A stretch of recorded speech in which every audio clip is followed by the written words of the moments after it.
नमस्कार, आप देख रहे हैं टीवी9 भारतवर्ष और मैं हूं आपके साथ अनूप आकाश वर्मा। प्लासी की लड़ाई से आजाद भारत के आपातकाल और अब सियासतदानों की विशाल रैली को अपनी बाहों में समेटे परेड ग्राउंड के 200 साल के इतिहास की कहानी आज हम आपको सुनाएंगे।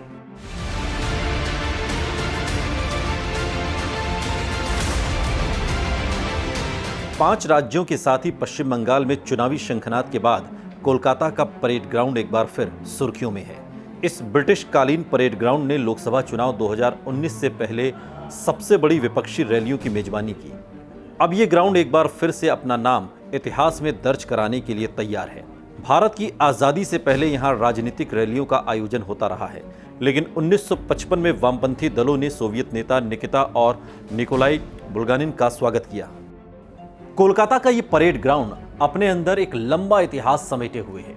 कुछ दशक पीछे चलें तो साल 1919 में जब रॉलेट एक्ट का विरोध करने की बात सामने आई तो चित्तरंजन दास समेत तमाम राष्ट्रवादियों ने जिस मैदान का चुनाव किया, विरोध का प्रतीक के तौर पर यह वही परेड ग्राउंड बना जहां पर रॉलेट एक्ट का विरोध किया गया था।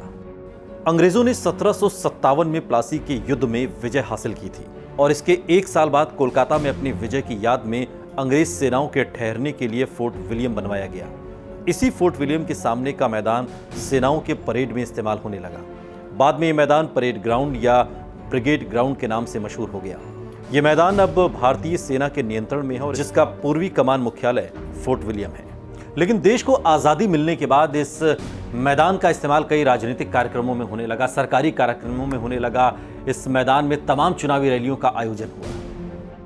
इस परेड ग्राउंड में एक ऐतिहासिक बैठक 29 नवंबर साल 1955 को हुई थी, जब पश्चिम बंगाल के मुख्यमंत्री बिधान चंद्र रॉय और अविभाजित कम्युनिस्ट पार्टी के नेता अजय घोष की उपस्थिति में सोवियत प्रधान निकोले अलेक्जेंड्रोविच बुगलानिन और सोवियत संघ के कम्युनिस्ट पार्टी के प्रथम सचिव ने एक रैली की।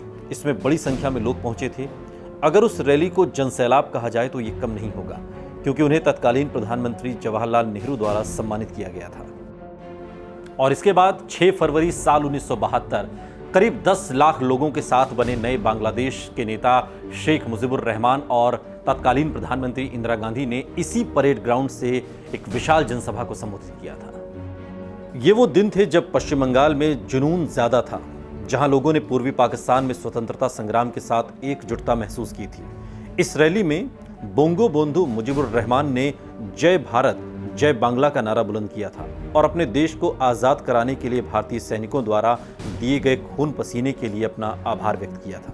इसके बाद 70 के दशक में जब 1977 में आपातकाल लगा और उसके बाद जब चुनाव हुए तो केंद्र और पश्चिम बंगाल दोनों जगह से कांग्रेस का सुपड़ा साफ हो गया और कमान लेफ्ट के हाथ आ गई। इसके बाद साल 1980 में जब कांग्रेस केंद्र की सत्ता में आई, तब भी वाम मोर्चा पूर्वी राज्य में ताकत के साथ मजबूत होता चला गया और 2011 तक उसका शासन निर्बाध रूप से जारी रहा। वाम मोर्चा के केंद्र और कांग्रेस विरोधी रुख के हिस्से के रूप में ग्राउंड ने गैर कांग्रेस पार्टियों मुख्यमंत्रियों की विपक्षी सम्मेलन के आयोजन में एक बड़ी भूमिका निभाई और विपक्षी नेताओं का ऐसा ही एक सम्मेलन साल 1984 में इसी परेड ग्राउंड में हुआ, जिसमें फारूक अब्दुल्ला, चंद्रशेखर, एनटी रामाराव जैसे तमाम दिग्गज शामिल हुए थे। इसी परेड ग्राउंड में बोफोर्स घोटाले की भी रैली हुई। 4.5 साल के बाद वीपी सिंह ने भ्रष्टाचार के मुद्दे पर राजीव गांधी की कांग्रेस सरकार से इस्तीफा देने के बाद इसी मैदान में विपक्षी नेताओं की एक और सभा बुलाई।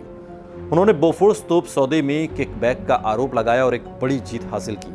इलाहाबाद उपचुनाव की जीत के लिए जनमोर्चा की राज्य इकाई द्वारा बुलाई गई शहीद मीनार की बैठक में सभी विपक्षी नेताओं अटल बिहारी वाजपेयी, जॉर्ज फर्नांडिस, मधु दंडवते, वीपी सिंह, ज्योति बसु जैसे तमाम नेताओं ने शिरकत की। इनके अलावा ममता बनर्जी ने 1980 से 1990 के दशक में कांग्रेस में खूब तरक्की की। 25 नवंबर 1992 को युवा कांग्रेस की रैली की वो मुख्य आयोजक इसी मैदान से बनी। उन्होंने तब लोगों को सीपीआईएम के खिलाफ लड़ने के लिए सीपीआईएम मृत्यु घंट का नारा लगाया। चुनावी तैयारियों के बीच कोलकाता का ये परेड ग्राउंड एक बार फिर सुर्खियों में है। प्रधानमंत्री मोदी की विशाल जनसभा इस परेड ग्राउंड से हो चुकी है और अभी कई सियासी दिग्गजों को इस परेड ग्राउंड में आप धूल फांकते हुए देखेंगे। ये वीडियो आपको कैसा लगा कमेंट बॉक्स में हमें जरूर बताइएगा। साथ ही देश और दुनिया की तमाम बड़ी खबरों के लिए देखते रहिए टीवी9 भारतवर्ष।